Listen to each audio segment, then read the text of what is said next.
You're listening to the Good Old Boys Fantasy Football Podcast. Now here's your hosts, Kevin, Derek, and Alex. All righty, welcome in, ladies and gentlemen, to another episode of the Good Old Boys Fantasy Football Podcast. I am Derek, and joined as always by your co-host, Kevin. Kevin, how we doing tonight? Doing good. Super Bowl week. Finally got the big game coming up between the Seahawks and the Patriots for Super Bowl 60, in case everyone tuning in has somehow lost track of the time here a little bit. So we finally get to put the cap on the 2025 NFL season this Sunday, and then off to the races in the offseason here. But all head coaching vacancies have now been filled. I believe there might be a coordinator or two that are still left out there, but most of the coordinator positions have been filled. So the good thing is it allows for a little bit of research and some good accurate breakdowns when we start talking about the teams and players here this upcoming season, that this isn't getting drawn out, if you will. So happy about that. Been watching a bit of hockey. Not so much the NBA. The Nugs have not been playing very well lately, and I know Jokic has been out, but they dropped another one tonight to the Pistons of all places. So a little bummed about that. But Avs are still really good. So we're watching as much Avs hockey as we possibly can. And just kicking it, man. How you doing? No complaints, right? We're rocking and rolling. It's Tuesday night. We're getting to chat some football with you. So great time, and ready to look into this one, right? We've got the as you mentioned, we got the big game this weekend. Should be a lot of fun.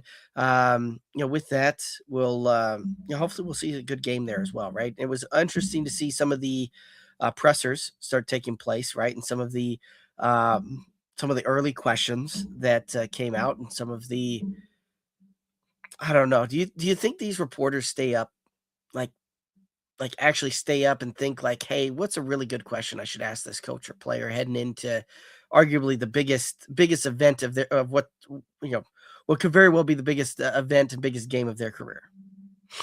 I don't think they do.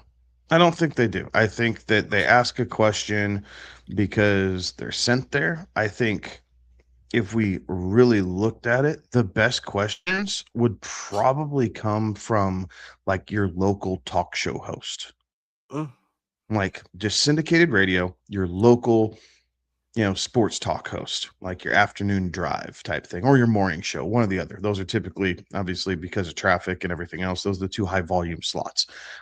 Send someone from there and have them ask questions. Like the Washington Post and the New York Times, or what is it, the Chicago Tribune, LA Times, like these bozos just lob them up there. Coach, like, how's your routine different this week than it is on most weeks? Like, coach, like, do you think your star quarterback's going to be out there? Like, you jerk off. Like, these are such terrible questions that we just, I don't know. Like, we need to do better in a time where transparency, everyone wants to be transparent and everyone wants to talk about, like, ask a good question. Like, hey, like, do you feel like it makes life easier that Zach Charbonnet's out, so you only have to focus on Kenneth Walker in the running game? Like, does that save you time and planning where you can focus on other things? Like, how does that alter your game plan, right? Like, yeah. Like, ask Vrabel, do you like? Do you expect Christian Gonzalez, or are you thinking that Christian Gonzalez is going to travel into the slot to be able to cover JSN, or is he going to predominantly stay outside like he has all season long? Like, most people probably don't know that he stayed outside all season long. Everyone thinks every star cornerback is a traveling lockdown corner, and they're not. Right? Many of them take a side of the field. A lot of them do not go inside, outside, and vice versa. Like, so educate the fan base. Ask a good question. Right. They're not worried about stopping the singular player, right? They're worried about taking away a third of the field with your cornerback, and now you've got 10 guys in 2/3 of the field to contain with, right? Like, that's the reason you draft these shutdown corners and why you don't let them go. But you're right, a lot of folks don't think of it that way, and think of it that they're that you're going to have a guy travel across the field and we're going to see this matchup all game long. Just not the case, right? So it's always interesting to see. But those two questions that you posed out there earlier, I would actually say that those were probably more insightful and thoughtfully put together than some of the questions we saw posed out there. Somebody went and asked Vrabel, is this a must-win game? Like, is this a must-win game? That's what you chose your time to ask. Is this a must-win game? Or like, something? what do you expect him to say? Like, it's the Super Bowl. Like, you want to win this game. Do I feel like the world is going to end if we don't? No, I'm still going to wake up on Monday morning. But yeah, this is why we play. Like, what a stupid question. Like, you're better off asking him, hey, it's the night before the Super Bowl and you're laying in bed. What's the one thought that keeps you up all night? And just leave it open-ended like that and then see how he answers it. Like, don't stop asking yes or no questions. That is journalism 101. Like, if you want to be a good journalism major and be able to interview people and have good dialogue and interviewing, even like in jobs and everything else, stop asking yes or no questions. Right. Ask an open-ended question and allow the person to elaborate and see what kind of color or personality they'll put behind their answer. Right. These people need to be fired. Like, it's just terrible. Fired. Fake news, crappy news. It's not even fake. It's just crappy. Like, fire them. They suck. The other one that I enjoyed when listening to some of those was somebody asked McDonald, right, Seattle's head coach, if you get down to a position like the last time Seattle was in the Super Bowl, are you going to pass it or are you going to run it?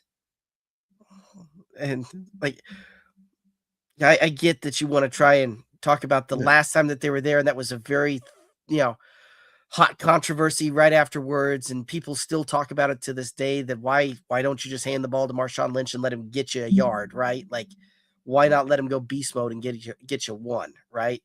But at the same time, McDonald's not very old. Like, there's a good chance he was still sucking on his thumb when that happened. Like, let alone 85% of the players on that Seattle roster were like doing Pop Warner football.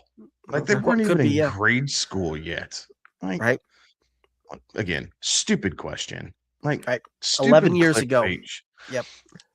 This is why holistically, and this isn't political. This is just holistically. This is why the news has turned to trash all the way across the board, is because of stupid questions like that. So that's a diatribe for a different show, but we this is why Marshawn Lynch was right. I'm just here so I don't get fined. Right. I'm just here so I don't get. This is why beast mode was right in taking the podium and then just giving the same answer over and over and over again. Like, you ask stupid questions, you deserve a stupid answer. Is this a must-win game? I don't know. What do you think? An interesting thought. Why don't you give me yours? Yeah. So, just some of the pays for you to come out here and talk to me, and that's what I would say. Your company paid for you to come out here and talk to me, and that's what you're going to ask? I hope they get their money back. Like, stupid.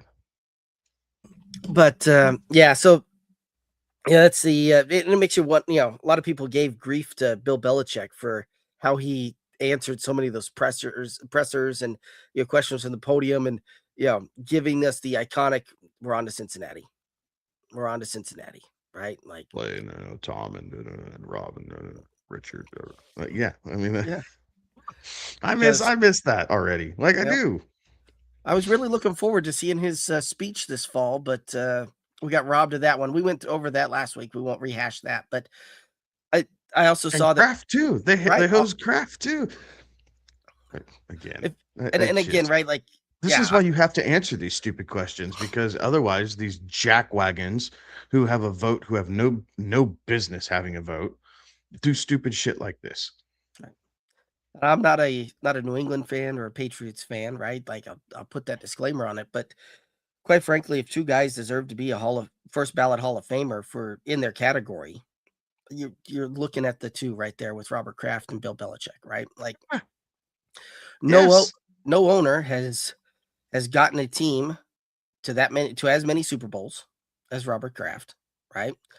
No owner has right now the Steelers and the Patriots are tied at 6 for total wins in the game, but those the the Steelers were spaced out and had different owners in the running the team throughout those 6, right? Robert Kraft was at the helm for all 6 of those Patriot ones. So anyway, again, not a Patriots apologist or anything like that, but that was an interesting one to see people come out and vote some guy that was good in his day, right? But was he an all-time great? And we should be electing him 40 years down the road? No. No, it's the Hall of Fame, the Hall of Greatness, not the Hall of okay, good. Yeah, I hope the NFL does what they say, and they're really going to look into this and take votes away from people if they need to. Like the ballot strictly says the best of this group.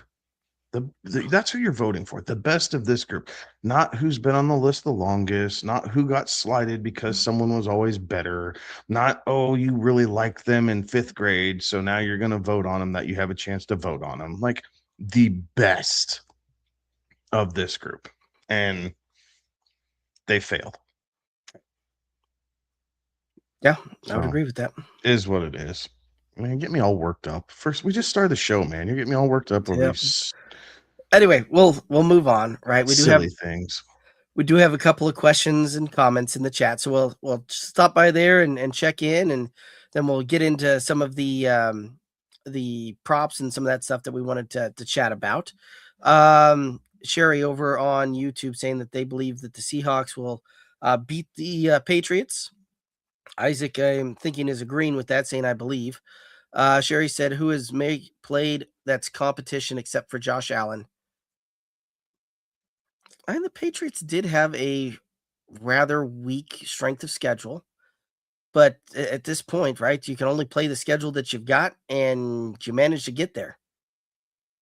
You managed to make it all the way to the end when other teams didn't. So, I mean, it's a fair point, but at this point too, it's all out the window, right? When it's one game, winner take all, and it's win or go home, right? You can take that, who they played, who they haven't played, the competition, all out the window, especially when they've had 2 weeks to prepare and get ready for this game. I mean, they played Geno Smith, right? I mean, I get the question. It's just so. Sherry saying, is beast mode in the backfield? No, he retired. Nathan saying the Seahawks fan checking in, itching for redemption. So, and I think this will be a good game, right? Like, this is one of those that Seattle is favored in this one, but yeah, I think we're gonna get a very tight game throughout this entirety of this game, right? I don't think that we're going to see somebody just jump out and run away with it, and we've got a boring game. I think this one's going to come down to, 1 or 2 possessions at the end of the game is going to make the difference. Yeah, I think the Patriots cover. I think Seattle ultimately wins this game, but I do think the Patriots cover. So I could see that as well, right? Like, I think this one's going to come down to play type of deal, and we'll see how that one comes to pass. So, any other thoughts on any of those? No,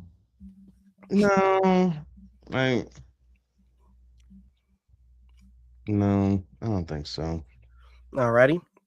Well, we did find some of the the props, right? There's a whole bunch of things you can find in Vegas for this game, and which way the wind blows. Interestingly enough, though, I always think that the some of the funner prop bets, come from the Canadian side of things there, because they have a little different things that they can proposition there than what you can in the States. Things such as like the Gatorade Gatorade color, national anthem, Super Bowl, halftime shows, all of those types of things. So we'll go through some of that and through some of the standard type of props there as well. You want to go ahead and hit us off with one?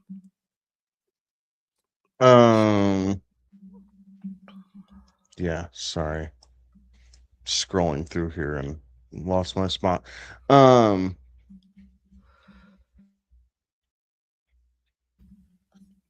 Sorry. Caught me off guard here, D. No worries. I got one If you ready have in one the tied up, chamber. I'll find the one I was looking for. Sorry, all right. man. No worries. I got one in the chamber. We'll fire this one. Super Bowl Gatorade color, right? First Gatorade poured on the winning head coach. Thoughts on this one? Orange. Orange is the predominant favorite at a plus 240 out there. Again, right? These are lines coming out of Canada, and it looks like you have to be in Canada to place those. But with a close second of yellow/lime or green at 260, blue at 260, purple at 750, and red/pink at 1,000, and water/clear at 1,100. Very well could be the orange, but I think I'm gonna pivot and say it's gonna be in that yellow, lime, or green color. I kind of just like that angle there. Okay. My next bet was gonna be purple. Okay. I don't know. These teams, I always want the teams to like have their color as the Gatorade color, and it just doesn't really play out that way. Like, No, I'm not sure how they vote on that, or how that's determined by the team, or is it a team captain choice? Is it the players just all get together and they just by noise, right? Like the old third grade adage, like right? hoot and holler if you want blue. Like, or is it? I can't believe it's a coach decision. I don't believe that. I think it's either a equipment manager, yes, or it's driven by the captains of the team and say, hey, this is what we want. Our guys don't like the lemon flavor, so let's not do yellow. Let's do something else. Right. I can't imagine that that's something that they. Yeah, I imagine that they have a kind of just a weekly routine, week in, week out, right? Every game of the season, it's somebody in the athletic training department that just says, all right, this week, this is what it is. Or it could be that they've gone with this color every game of the week so far, or every game of the season so far, so they're sticking with it. Mm-hmm. But yeah, I can't imagine that that's something that they're putting on a coach's plate, or even a player captain type of plate, right? Like, this is one of those you want to try and remove a lot of the trivial, remove a lot of the minutia off of the plate, and just have guys focusing on the details of what it is they're supposed to do, not necessarily the details of the flavor. Right. So, here's one: the distance of the first touchdown of the game, over or under, just one or two choices, 7.5 yards. I'm going to go with over. I'm leaning the under. Okay. And it's because I feel like there's just going to be a whole lot of, I think it's going to be a ground fest for the most part. Like, but it's a short total. Like, it is a short total. Right. But I think I'm going to lean the under on this one. Well, I could just see them doing like a running back draw to Kenneth Walker, and he sneaks his way up and in there and gets it right on like a 9 or 10 yarder. Or they do a little dump out to like Ramadre or something like that, and you see him like that's where I'm thinking this is going to be. I think it's still probably going to be coming from the backfield, or a play very close to the line of scrimmage, like a little bubble screen that just manages to break loose. So, because I'm very much of the same opinion that we're going to see things played very close to the line of scrimmage, and it's going to be somebody just happens to make a guy miss and break out there. Yeah, that very well could be. So, all right, here's a fun one. First coach shown on the broadcast during the national anthem Is it Mike McDonald or Mike Vrabel? Vrabel. That is the odds-on favorite right now at minus 142. Mike McDonald is a plus 116. Okay. Here's an interesting one, and this one has a big payout if you pick one side versus the other. Will there be an octopus in the Super Bowl? And for those of you who don't know what an octopus is in NFL terms, it is a player who scores the touchdown, also scores the 2-point conversion. We did have one of those a few years ago, but I'm going to go with no. I don't think we're going to see. I don't even think we're going to see a 2-point conversion in this one. So minus 6,000 for the no. So it's not really worth your time. But if you want to give it a stab, it's plus 1,600. Okay. Again, this is how Vegas makes money, right? You think these odds, like, man, if this hits, like $10, like here we go. Like I'll take $160 off of 10. Like, yeah, but you're most likely just throwing your $10 away. Right. So,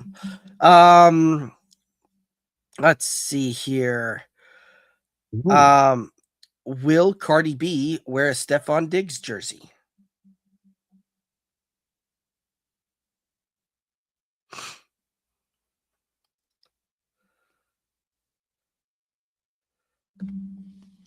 Yeah, I think she Okay. does. That's a plus 170. The no is a minus 250. Okay. So they're thinking the odds are that she doesn't wear a. The Super Bowl. I think she does. Okay. Okay. Here you go. Going, and this is mine are more game oriented. Yours aren't, but I like some of these. Total punts by both teams. Over or under 7.5. Oh, under. I had 6 in my head when you said the total number of punts, and the number I came to was 6. So I'm going under. Okay. Under is the odds-on favorite at minus 130. Okay. So over is plus 110. Okay. So not too shabby there. Let's see here. Total number of songs during the halftime show. The line is 11.5 over or under. I know absolutely nothing about this guy other than the stuff that doesn't revolve around the Super Bowl. It's like I have no idea. Over, just because it seems like everybody always tries to get as many as possible. Right. That's been the trend lately, so I'm going to lean the over just based off of recency. But I couldn't tell you where one would start and the next one would start and one would end, and I don't know. I plan on watching the Puppy Bowl. I have zero interest in watching this halftime show. It just does not appeal to me. Fair enough. But I don't think they're trying to appeal to me. Like, I think Roger Goodell does not care about his, 30 some odd year old white male fan base. He knows they're going to be there regardless. So it does nothing for me. Well, it was very similar thought we had last year, right? With Kendrick Lamar, right? Like, and that turned out to be great, right? The more I dug into that halftime show, the more I really liked that. Right. But it was a deal where we had to go through and like do research after the fact to go, oh, that was actually pretty good. Because my initial standpoint on that was, oh, well, I knew one of those songs. I played it on the radio once or twice that I'd heard, but yeah. But yeah, kind of diving in, it turned out to be pretty good, right? And who knows, maybe we'll get surprised like that again this year. So either way, the over-under is both minus 110. Okay, even odds. Even odds on that. Where?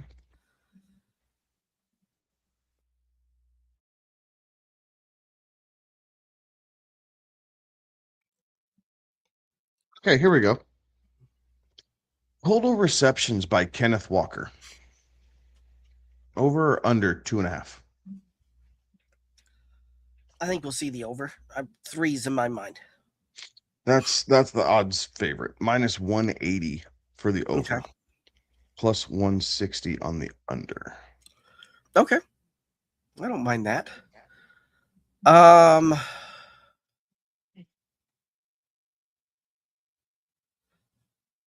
Alrighty, let's see here. Who will be the MVP? Who do they thank first in their post-game acceptance speech? Are there options? There are. It's a religious figure, teammates, family, coach, fans, team organization. And that is the order of increasing odds as I went through that list.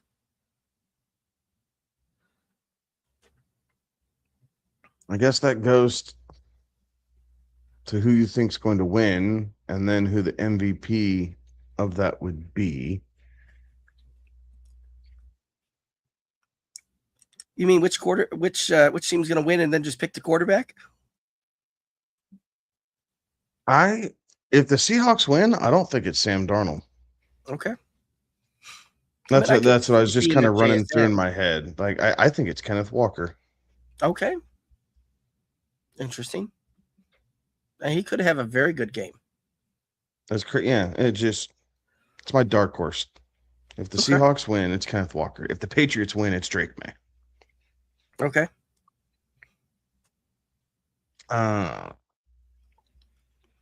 Teammates. Okay. Since I said earlier, I think the Seahawks win. I think teammates. Okay. Very good. So yeah, that's a plus 210 on that one. So, and again, all of that list that I've been going through and utilizing looks like that's off of a FanDuel up in Canada, that you have to be in Canada to go through that. But fun stuff to nevertheless talk about and put a little bit of thought to.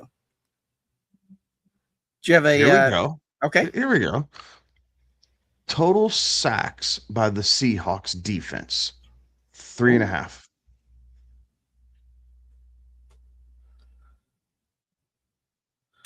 I'm going to go with the under. I think that they do enough to get the ball out of Drake May's hands that they and quick enough that they're going to have a hard time getting to that many sacks. But yeah, I'll take the under just slightly. So the under's odds on at minus 150. I think I'm going to take the over. Okay. And the reason for that is Drake May's time before release is one of the longest in the NFL, 2.7 to 2.8 seconds. Okay.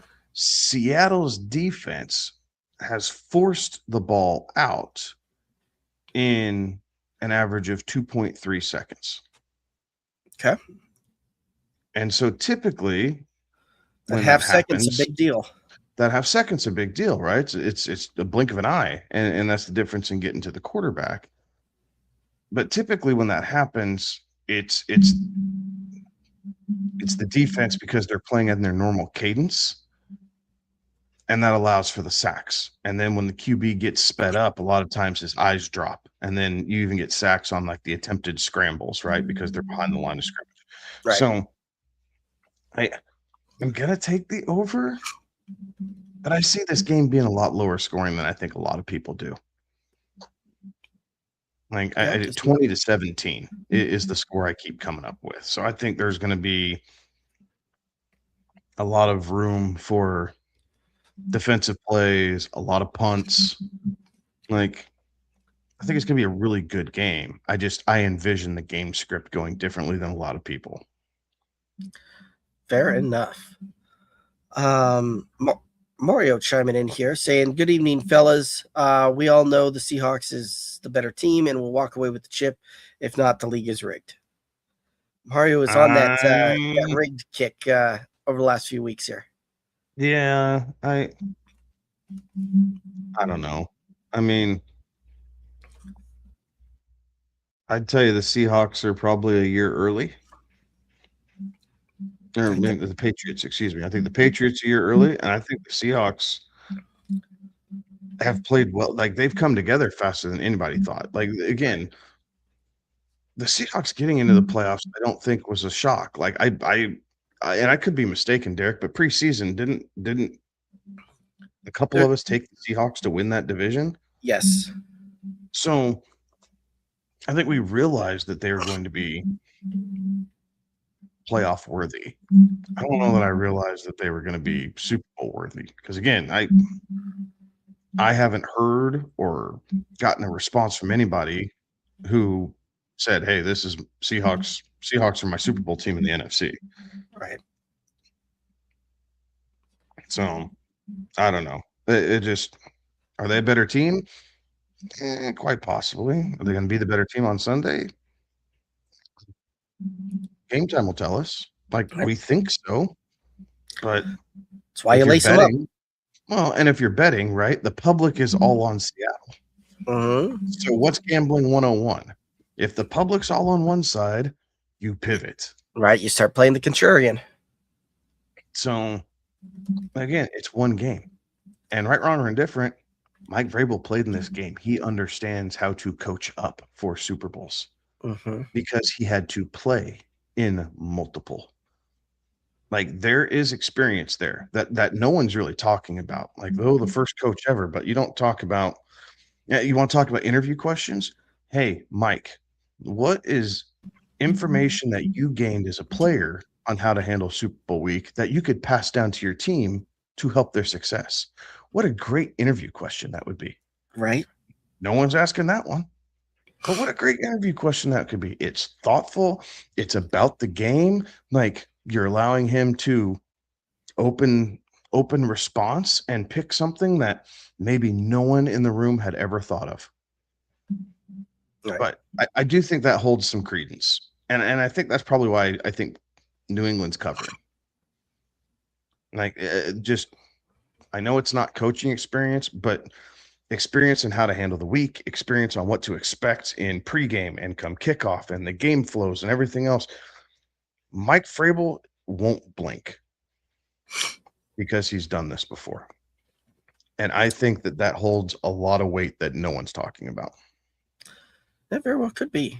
So, but yeah, definitely interesting on that one. And you're right. Did not hear a single kind of question come up around that. Now, yeah, haven't dove through all of the media clips and all of that there, but yeah, and sometimes we just happen to catch the more silly or mundane clickbaity type of things. But yeah, I think you've got something.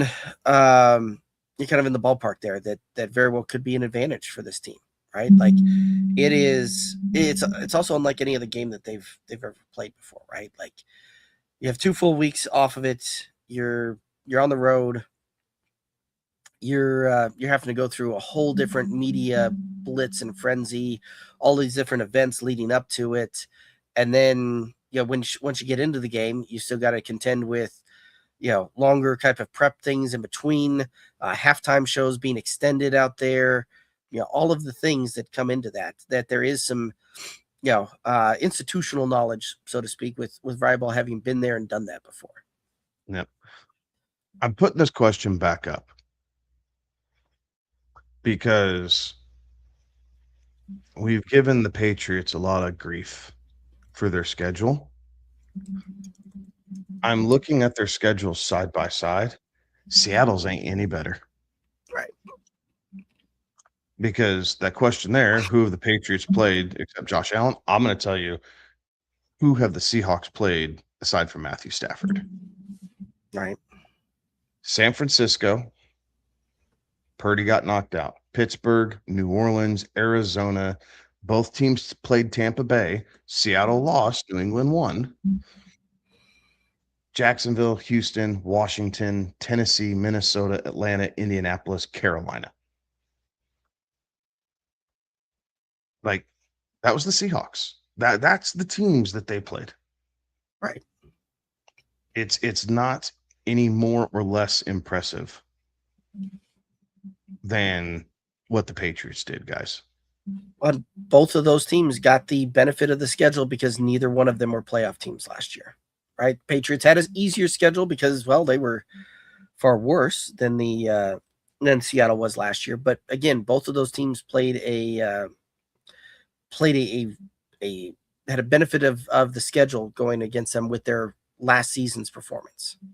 So it'll be interesting to see next year when both of these teams have to go out and play first place schedule in their conference. Yeah, it will be. Okay, sorry. I wanted to circle back to that because I finally found a way to look Talk at about them it. side by Yeah. side. But yeah, I'd argue Seattle's ain't any better. Fair enough.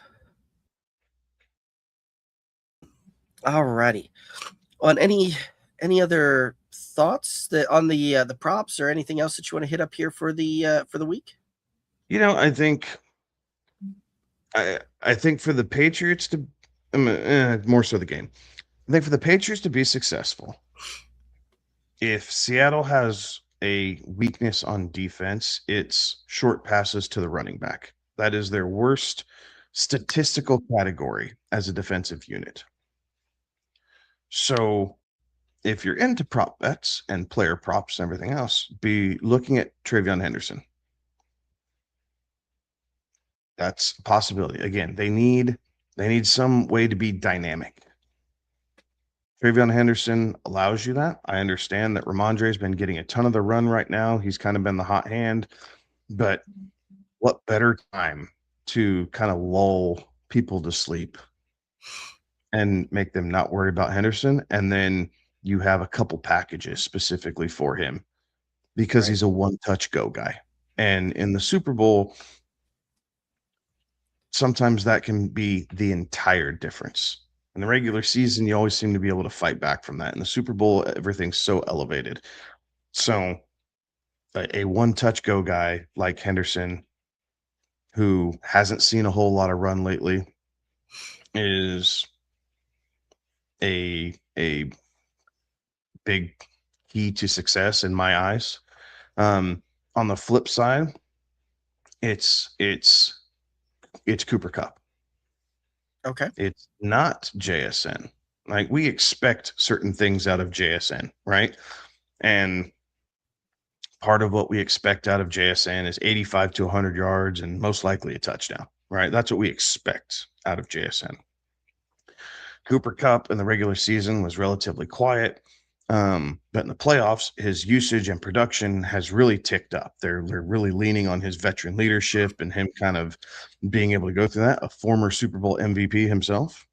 So I think that wide receiver room's leaning off of him, and their one touch go guy that no one's really talking about is Rashid Shaheed, right? Kickoff return, a mixed coverage, right? Broken coverage, and Shaheed gets behind the defense, something like that. Seattle has more ways to win the game, whether it's Walker breaking loose, Shaheed breaking loose, JSN. They have more big name players. I'll give him that. But I'm going back to the experience of the New England coaching staff. How many Super Bowls has Josh Daniels coached in? A Is this bunch. 5? Is this Yeah, is this his fifth? I think it's or more fourth? than that. I think it might be his 6th. Okay, so again, it's experience in that manner. And the coaching staff experience that New England has allows for this game to bridge the gap in star player talent. So again, Seattle wins. Go ahead. I was going to say, sorry, Josh McDaniels has 6 Super Bowl rings from working with his time there, from what I just looked up. So, yeah, basically he was the quarterback's coach in 36, 38, and 39, and then also the offensive coordinator, won 3 more with 40, 51, and 53. There you go. So I think Seattle can win the game 20-17, but I do think New England covers. I think they find a way to make it ugly. I think they find a way to keep it low scoring. And the unknowing of turnovers. If Right. New England can turn Seattle over and Sam Darnold is not able to protect the football, that's a big problem. Now, Drake May's been a little bit loose with the football, right? He's had a couple interceptions in each one of the playoff games this year. So the same could be said. Drake May has to find a way to be smarter with the football, not turn it over. But if he can be responsible and Sam Darnold, I don't want to make the ghost comment. I think that's overplayed and happened a lifetime ago in football years. But if Sam Darnold can, if the Patriots can force him into a turnover or two, we could see this game get flipped over pretty quickly. Right. Yeah, I would agree with that. Mario's in the chat talking about that he's firmly on the side of Seattle, saying that they have an advantage in the offense, advantage kind of all across the board. It sounds like looking through this, and that the Patriots are limited at best, type of thing. But you don't make it to this point being limited at best, right? Like they found a way to go out there and win games, and have managed to keep winning games. And I think that this game is going to be much closer than everybody's giving it credit for. And I think it's going to be a lower scoring game than most people are thinking as well. Yeah. Don't confuse lack of stars for lack of talent. Right. So, well, very cool. Anything else you want to hit up this week? No, I'm excited for the game, right? I'm excited to get into next season already. Again, the heartbreak of the Bronco fan, whatever. So it's still a little bittersweet, but I'm ready to put a cap on this one, start looking at next year, hope springs eternal, start to see what free agency does now that all the coaching staffs are in place. Then we have the draft and, all these things that kind of make us giddy. Then for fantasy purposes, you have dynasty rookie drafts, you have dynasty startups, then you get in the redraft season and all these player breakdowns between now and then. So, I mean, it's crazy to think that, excuse me, in 6 months, we are in the heat of draft season. In Right. 7 months, we will be kicking off the season. Absolutely. For 2026, and it goes by quick. Like the offseason seems to go by a bit faster every year. So, I'm looking forward to the game, but I'm looking forward to next year. Absolutely. So it'll be a good time. And very much look forward to rock and rolling there. Mario did have this last question, and then we're going to call it a night here. But Mario asking thoughts on Matt Nagy going to the Giants as an offensive coordinator. I don't mind Nagy going there. I think Nagy obviously didn't serve well as a head coach in Chicago, but he did have some success, playing with Mahomes and the Andy Reid offense and having that young quarterback early on in his career. And I think what Nagy does is he allows Harbaugh to continue to coach the team, because Harbaugh is not a specialist offensively or defensively. He is a facilitator.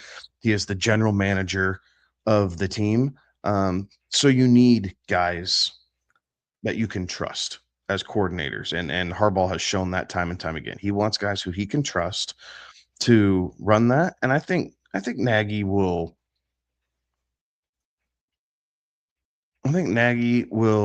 be just fine once they get fully healthy.